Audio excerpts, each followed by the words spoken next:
Hello guys. हम लोगों ने पथांतर तक निकाल लिया था।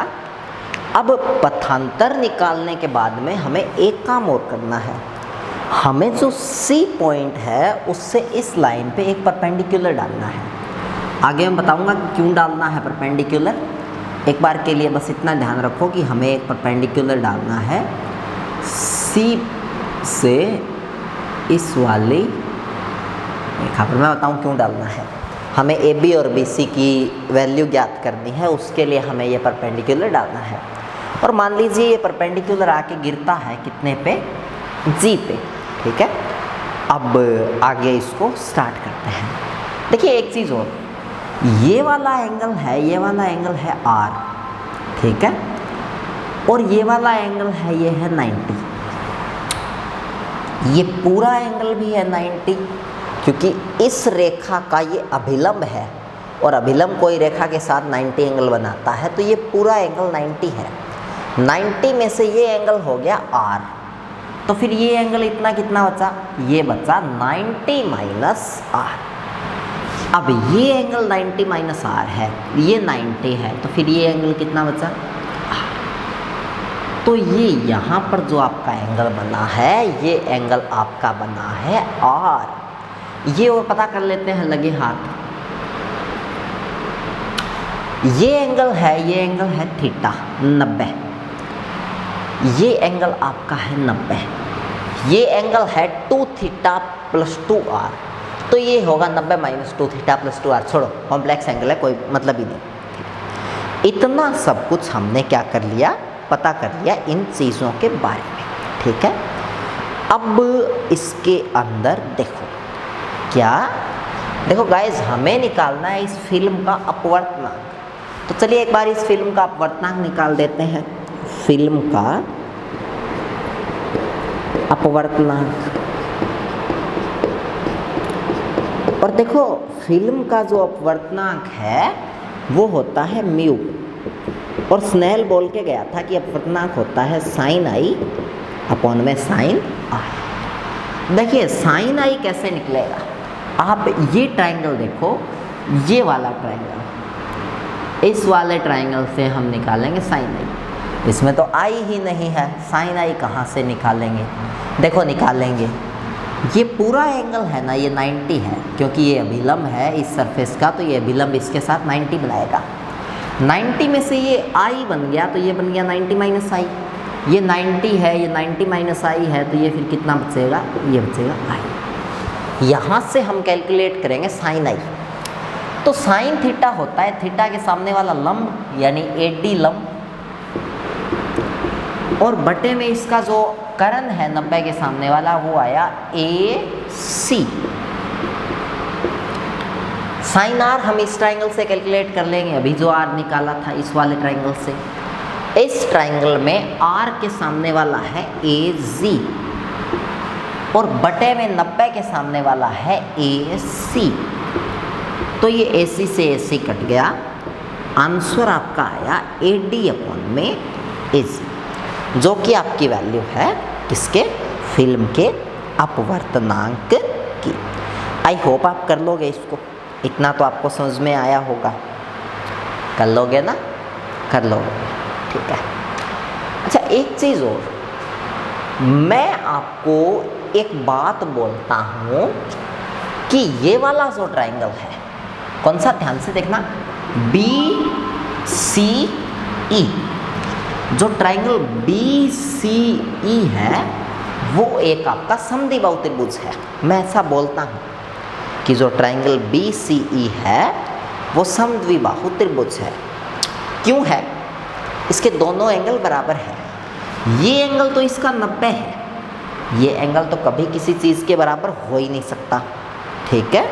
सॉरी, बी सी ई नहीं, बी सी एफ, ये वाला, सॉरी, ये वाला आपका जो ट्रायंगल, ये पूरा बी सी एफ, ये वाला पूरा, ये पूरा आपका जो ट्रायंगल है ये समद्विबाहु त्रिभुज है। और मैं ये प्रूव कर सकता हूँ कि ये समद्विबाहु त्रिभुज कैसे है। तो एक बार देखो, मैं आपको प्रूव करके दिखाता हूँ ये समद्विबाहु त्रिभुज कैसे है। सुनो मेरी बात, देखो आप एक चीज़ देखो कि ये वाला जो एंगल है, ये वाला एंगल, ये एंगल आपका है R, ठीक है। और इसके अलावा ये एंगल कितना हो सकता है आपका, देखिए ये एंगल 90 है और ये एंगल 2θ + 2r है, तो ये एंगल होगा 90 - 2θ + कुछ ऐसा। अच्छा एक चीज़ बताऊँ आपको, यहाँ से ढंग से सुनना। देखिए ये एंगल आपका है 90 - 2θ + में r, इतनी बात आपको समझ में आई। ये एंगल आपका कितना हो सकता है, देखिए ये एंगल आपका कितना हो सकता है, इस पे बात करते हैं। जो ये एंगल आपका है, ये एंगल आपका है θ + r, और ये पूरा एंगल आपका है, ये है 90, तो फिर ये बचा जो एंगल ये है 90 - θ + r, और सिमिलरली ये वाला एंगल है, ये है 90 - θ + r, क्योंकि ये पूरा 90 है, तो ये एंगल भी 90 - θ + r है और ये एंगल 90 - θ + r है, तो ये पूरा एंगल है 180 - 2θ + r। ये जो पूरा एंगल है, ये पूरा एंगल है, ये पूरा एंगल है 180 - 2θ + r। एक ये एंगल मान लो Z। अब आप एक बार ये BCF है, इसको देखो, इसमें 3 एंगल है, 180 - 2θ + r, θ + r और Z, और इनका सम है 180, ये कट गया, θ + r प्लस का माइनस के 2θ + r, तो Z बचेगा माइनस का θ + r, इधर आएगा प्लस का θ + r। तो ये वाला एंगल भी आपका जो Z है, ये ओबियसली ये एंगल आपका जो है, ये है θ + r, और यहाँ से फिर ये निकल के आता है कि जिस ट्राइंगल के दोनों आमने सामने के एंगल बराबर हो, ये भी θ + r, ये भी θ + r, उसके आमने सामने की भुजाएं भी क्या होती है, बराबर होती हैं, और जिस त्रिभुज के आमने सामने की भुजाएं बराबर होती है उसको बोलते हैं समद्विबाहु त्रिभुज। तो कुल मिला के जो BCF आपका है वो एक समद्विबाहु त्रिभुज है। तो चूंकि BCF एक समद्विबाहु त्रिभुज है, अतः देखिए BCF अगर समद्विबाहु त्रिभुज है तो इस कंडीशन में जो सामने वाले कोण है, ये θ + r है, इसके सामने वाली भुजा BC वो बराबर होगी इस θ + r के सामने वाली ये भुजा यानी BF की। तो कुल मिला के जो BC है वो आपका किसके इक्वल हो गया, BF के इक्वल हो गया। अच्छा एक चीज़ आपको और पता है कि ये जो CE है, अच्छा एक चीज़ और आपको एक चीज़ बताऊं, कोई भी समद्विबाहु त्रिभुज होता है, कोई भी समद्विबाहु त्रिभुज, उसके शीर्ष से सामने वाली भुजा पर डाला गया लंब उसको 2 बराबर भागों में विभाजित करता है। कोई समद्विबाहु त्रिभुज है, उसके शीर्ष से डाला गया लंब उसको 2 बराबर भागों में विभाजित करता है।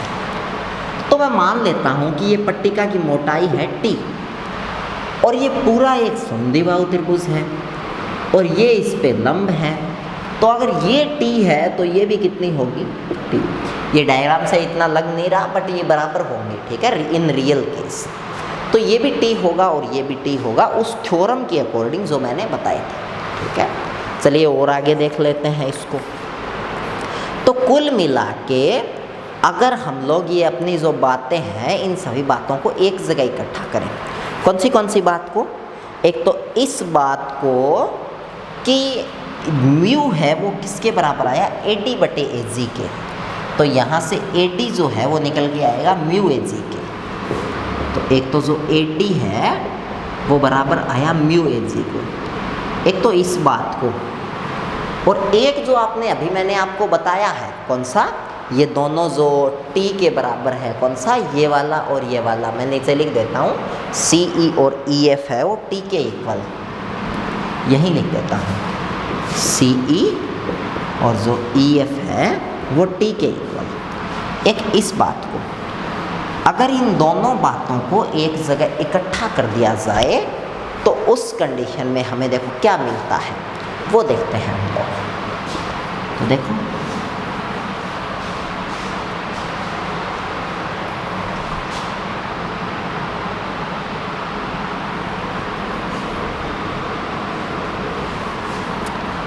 तो अगर इन दोनों बातों को हम लोग रखते हैं इस इक्वेशन में तो देखिए क्या निकल के आता है।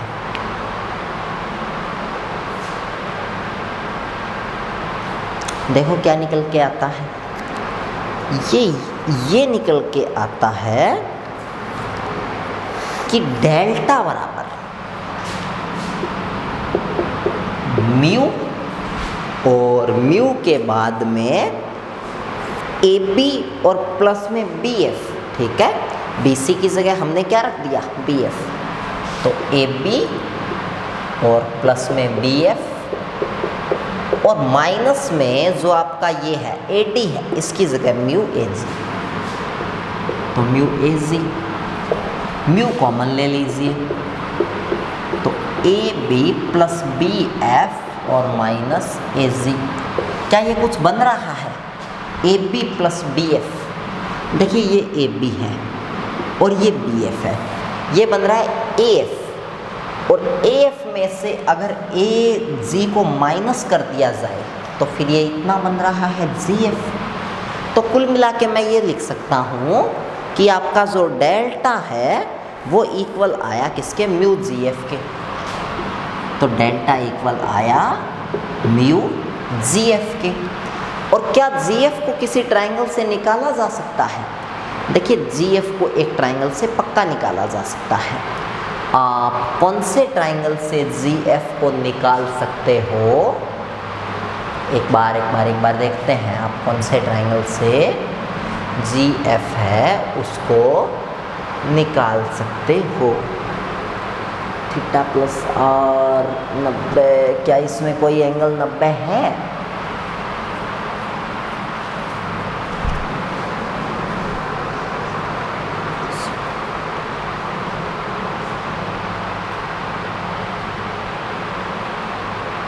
आप इस ट्राइंगल से निकाल सकते हो।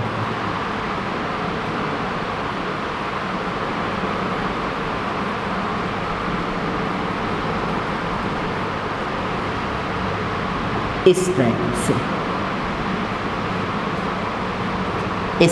से आई होप आपको दिखा होगा। ठीक है, इस वाले ट्राइंगल से एक बार मैं इंक फिल कर लूँ, फिर इसको आगे देखते हैं।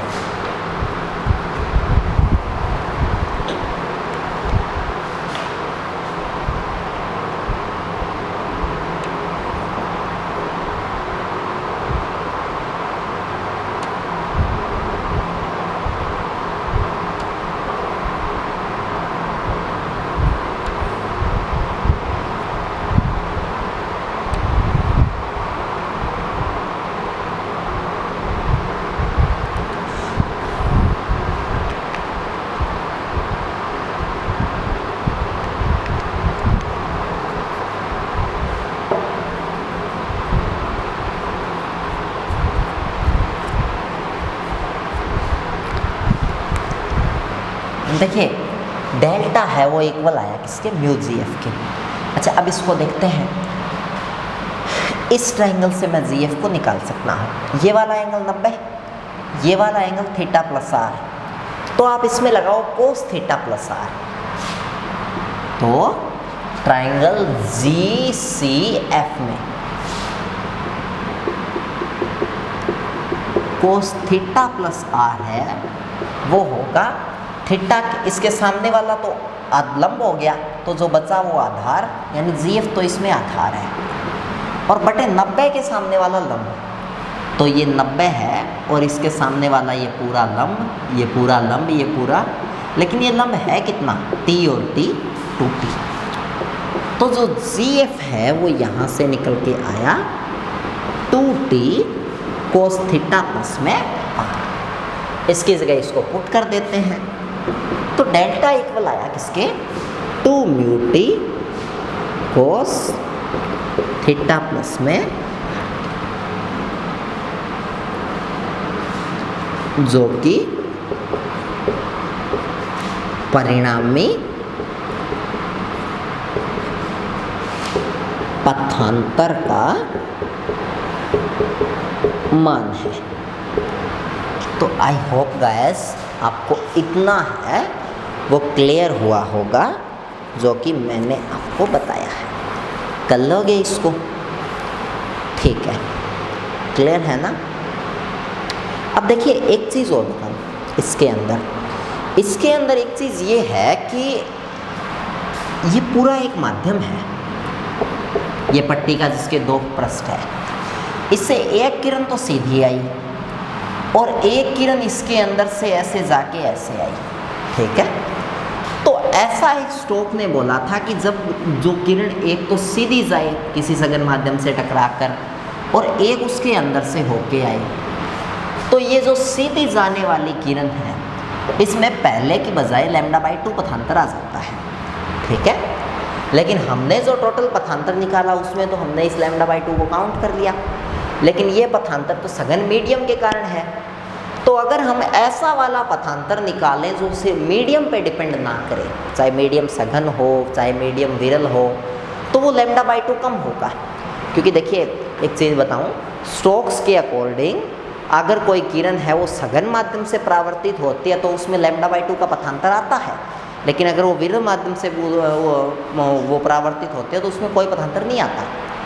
तो ऐसी कंडीशन में हमें जो λ/2 पथांतर आया है उसको हम अगर इसमें से घटा दें तो फिर चाहे किरण सघन माध्यम के कारण परावर्तित हो चाहे विरल के कारण परावर्तित हो, वो उसमें माध्यम विहीन पथांतर का मान आ जाएगा, यानी ऐसे पथांतर का मान आ जाएगा जो कि मीडियम पे डिपेंड नहीं करता। तो प्रभावी पथांतर जो कि मीडियम पे डिपेंड नहीं करता, क्या उसका मान क्या है? प्रभावी पथांतर उसका मान होगा 2μt cos थीटा प्लस में r और माइनस λ/2। ये परिणामी प्रभावी पथांतर है।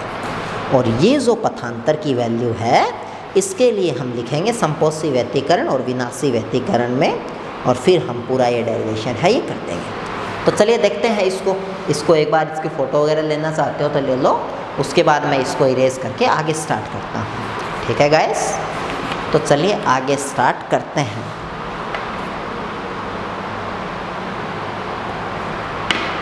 मैं इसको इरेज कर लूँ एक बार, फिर आगे स्टार्ट करते हैं।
चलो अभी ये तो हो गया, आगे देखते हैं।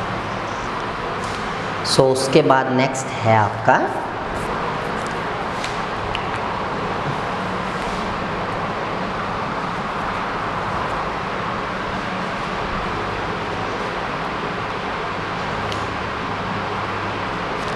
प्रभावी पथांतर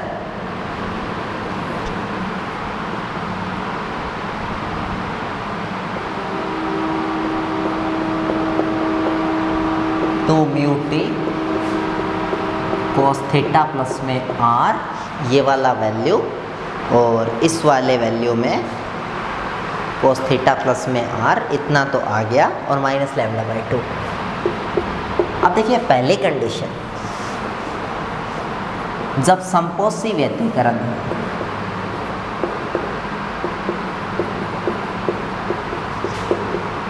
देखो अगर संपोषी व्यतिकरण की कंडीशन देखोगे तो उसके अंदर जो प्रभावी पथांतर है वो बराबर होता है किसके, एन लैम्डा की।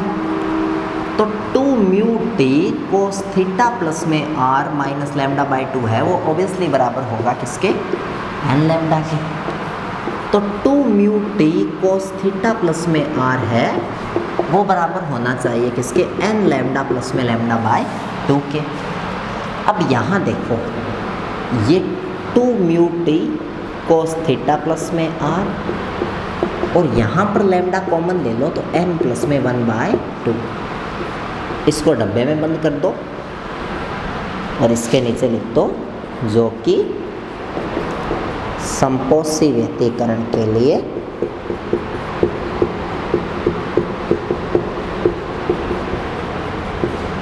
आवश्यक शर्त है।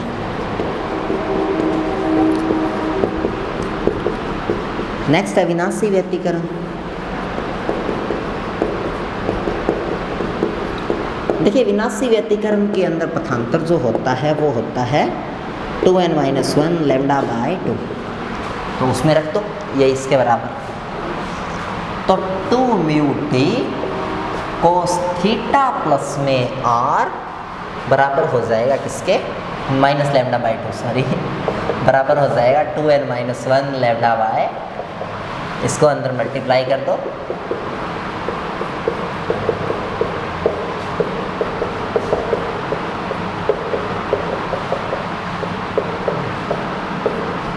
तो ये कुछ बराबर आ गया 2 mu T cos theta plus में आर, ये बराबर हो गया किसके। अब देखो जो कि विनाशी व्यतिकरण के लिए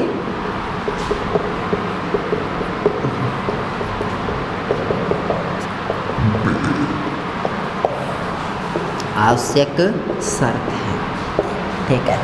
अब एक चीज़ और, अगर किरण बिल्कुल अभिलंबवत आपतित हो,